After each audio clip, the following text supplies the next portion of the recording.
नमस्कार मित्रांनो, आपल्या पीजी ज्ञान या युट्यूब चॅनलवर स्वागत आहे। तर मित्रांनो, आजच्या व्हिडिओमध्ये आपण पाहणार आहोत की 8व्या वेतन आयोगात कर्मचाऱ्यांचे वेतन 38%, तर पेन्शन मध्ये 34% होईल वाढ। याबद्दल संपूर्ण सविस्तर अशी माहिती आपण आजच्या व्हिडिओमध्ये पाहणार आहोत। त्यापूर्वी चॅनलवर नवीन असाल तर चॅनलला सबस्क्राइब करा व बेल आयकॉनवर क्लिक करा, म्हणजेच आपल्या पुढील व्हिडिओचे अपडेट तुम्हाला मिळत राहील। तर मित्रांनो, वेळ वाया न घालवता व्हिडिओला सुरुवात करूया। 8व्या वेतन आयोगात कर्मचाऱ्यांचे वेतन 38%, तर पेन्शन मध्ये 34% होईल वाढ। नवीन 8व्या वेतन आयोगानुसार सरकारी कर्मचाऱ्यांचे वेतन हे 38% ने, तर पेन्शन धारकांच्या पेन्शन मध्ये 34% वाढ होईल। यामुळे कर्मचाऱ्यांचे पगार व पेन्शन धारकांच्या पेन्शन मध्ये मोठी वाढ होईल। बघा, या ठिकाणी मूळ वेतनातील वाढ ही फिटमेंट फॅक्टर वाढीच्या प्रमाणात वाढ होणार आहे। सध्या स्थितीमध्ये सरकारी कर्मचाऱ्यांना 7व्या वेतन आयोगानुसार 2.57 पट फिटमेंट फॅक्टर नुसार वेतन श्रेणी निश्चित करण्यात आलेल्या आहेत।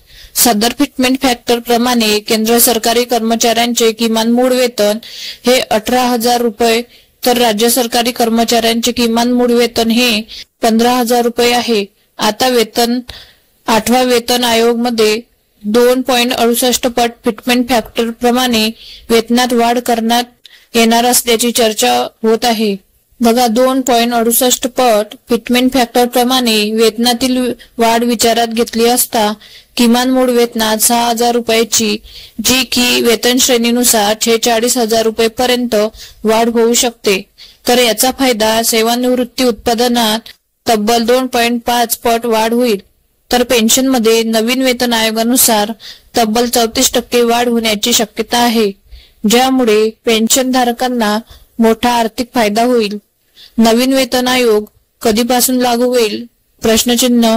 नवीन वेतन आयोग हा दिनांक 1 जानेवारी 2026 पासून लागू होणार आहे, असे सांगण्यात येत आहे। 8व्या वेतन आयोग कर्मचाऱ्यांचे वेतन 38%, तर पेन्शन मध्ये 34% वाढ होईल। याबद्दल संपूर्ण सविस्तर अशी माहिती आपण आजच्या व्हिडिओमध्ये पाहण्याचा प्रयत्न केला आहे।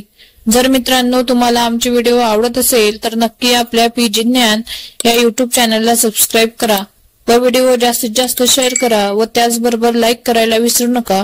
पुन्हा भेटूया अशाच एका नवीन व्हिडिओसह। धन्यवाद।